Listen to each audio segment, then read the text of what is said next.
Joining us on the phone line is BJP's Subramanian Swamy. Dr. Swamy, Rahul Gandhi, charges have been framed against Rahul Gandhi. He says in court that he's sticking by his statements.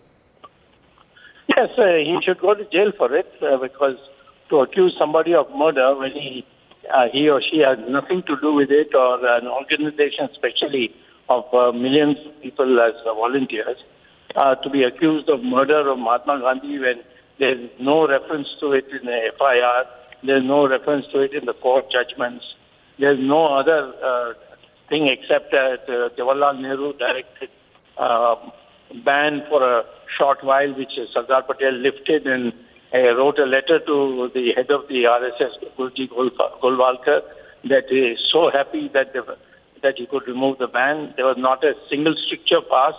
How can you say this organization is responsible for the murder of Mahatma Gandhi? And I think the worst possible thing that would say is defamatory. In fact, it is something which requires the strictest of punishments. Absolutely. So, Dr. Swamy, Rahul Gandhi has, of course, accepted this challenge. He's pleaded not guilty. Now the case will go on. So, what's the punishment if Rahul Gandhi is not able to prove what he said? Well, it's prescribed that it's 2 years, and which means he will not be able to contest the Lok Sabha election if he is convicted, even if he goes in appeal and the appeal is pending. But he will be arrested and produced in court to face these charges. He will be asked whether he pleads guilty or not, which he might have already done. And then the court has to decide whether to give him bail or send him to jail.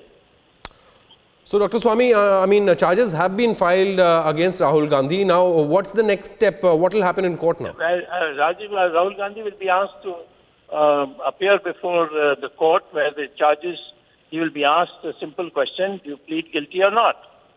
And if he says, I'm not guilty, then he could be sent to jail while the trial will begin. And then the evidence will be, has to be moved by Rahul Gandhi himself, because it is he who made the accusation.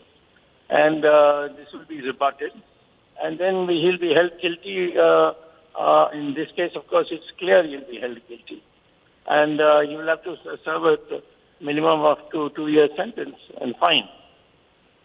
Right. Obviously, the RSS has refuted Rahul Gandhi, saying that there is no connection to what, or there's no evidence to what Rahul Gandhi is saying. Why would he make such a statement then, Dr. Swamy, and then be willing to go to court?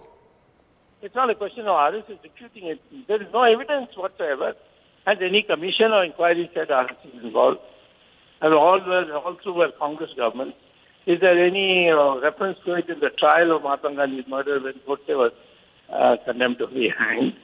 Not at all. Has any place Godse said, I'm an RSS man? No. Did he, of course, attend Shakas? The only people attend Shakas. Vasant Pate was the minister in Indira Gandhi's government. He attended Shakas. Then Zafar Sharif of Bangalore, who nowadays attacking RSS, had gone for 3 years in RSS Shakas. Shakas, there's no door which says, please do not enter if you're not a member. Anybody can come and join a Shaka. So therefore, in order to say RSS, it means must be an organizational decision. And there's no organizational decision in this. According to any commission inquiry, any trial, nothing. Not a word anywhere. And yet this canard has been spread. On the contrary, we find now Congress party involved with Maoists and so on. Now ministers writing saying they're giving them clean chits, which is coming in on the media. These are some things that one has to make. What is the game plan? And Rahul Gandhi also had gone to the United States Embassy in Delhi and told them that the Lashkar-e-Toiba is less dangerous than Hindu terror. So the whole concept of Hindu terror started in 2006 when he went to the US Embassy and said that according to WikiLeaks. So we have now it's time to this calumny that has been heaped upon people the Congress doesn't like. This is the best way to do it.